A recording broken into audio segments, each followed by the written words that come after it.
Hello, my name is Sterling, and today I would like to talk about opportunity, potential, time limits, and pride. But first, let's give a shout out to Father's Day and fathers out there, whether you're a father yourself or have a father, or both.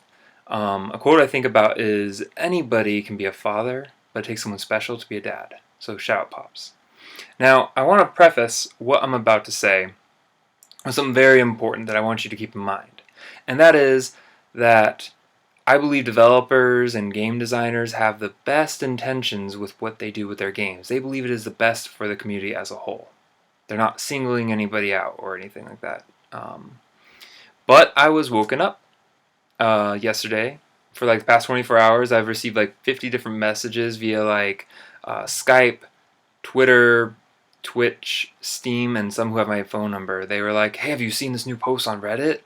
And for those who don't know, Reddit is actually like the forefront of communication between the community and the developer Zeech. I'll put a link right below the video so you can actually see. It'd be very beneficial if there was like a join the discussion spot right next to terms of service in the Agario main page. Hopefully that will get added. I kind of see Agario in its like beta phase, if you will, maybe alpha, kind of like an engine. It's not quite to the game potential that it could be, but it's still very, very new. But it does seem to me like a lot of these changes in Agario are anti-team. For one, disabling the names that have like tags in them, like whether it's the pipe, the bracket, or whatever. Clans use those, teams use those. And now disabling the joining via IP function. That was very important because a lot of people would use that to try to play with each other, and now that's eliminated. That's the big Reddit post right now, and why I'm basically making this video. I have some theories on why this is. Like I said, I don't necessarily believe that it was just screw you teamers or whatever. I believe that it is an appeal to the majority, possibly. Like a lot of people are upset about teamers, like myself, for instance. I team. It's one of the big things I do on Twitch. Now, a lot of soloers want to just be able to solo and play casually, and that's fine. Like, I understand that us teamers are taking over free-for-all servers so we can scrim with other players. I understand that that's an appeal to the majority because a lot of people just want to solo. There are a lot who also want a team. Now, we've offered some suggestions on how you can make it so both can play. Why don't you just clone the free-for-all servers and make an experimental server and call it experimental team free-for-all? Bam, done. So another option is Zeech's vision for the game. Maybe he himself wants it to just be casual or on the mobile and not have like this competitive atmosphere. You know, that's a possibility. But this reminds me of a company, Nintendo. I used to work for them. But this is public knowledge. There's a game, Super Smash Bros. Melee, and it's been their best-selling product for over 7 years. Over 7 years. The GameCube was not a great system, but the game was amazing that people would buy the GameCube just so they could play the game.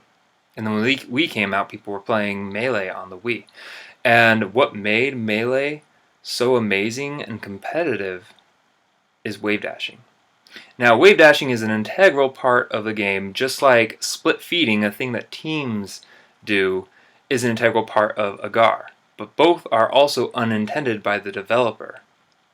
Nintendo did not plan for wave dashing to be a thing, just like Zeech did not plan for split feeding to be a thing. However, that is what made the game so great and blow up. And so Nintendo was kind of upset about Super Smash Bros. Melee, and when Brawl came out, the new version, they got rid of wave dashing. People were upset. So what a whole bunch of people did is they connected the Brawl device to or cartridge to a computer and edited it, and you have Project M. Wave dashing was back. The message was very clear from the community that they wanted this competitive atmosphere. They didn't want it just to be casual. They wanted the option rather than just have it one way or the other. So, you know what happened with the newest release of the Smash Brothers game? There's not wave dashing. They got rid of that because that was not intended. But there's something called pivoting that was intended. And it's quite similar to wave dashing. So Nintendo listened to what the community wanted, and I respect them for that. So I want you to consider this.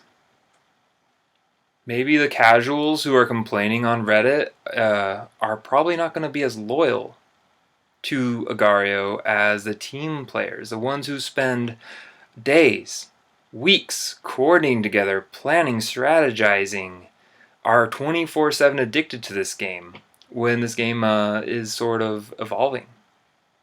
I have gained over 1,500 followers in a month.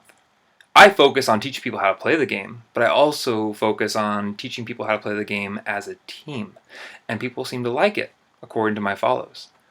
Now, another thing to consider is that the pros of League of Legends, StarCraft 2, and Counter-Strike Global Offensive are the minority of what the majority watch and aspire to be like. Without that minority, would there be an esports? I don't know. Now, am I saying that Agario could be an esport? Certainly. I'll share more about how that is possible in my future videos. I've posted about it on Reddit, but I'm going to repost that one as well. So I want your comments. I want your feedback. What do you think? I don't want it just here. I'm going to post a link below the video to the Reddits where you can give your feedback. You can vote however you want. Thank you for watching, and remember, stay gamers, my friends.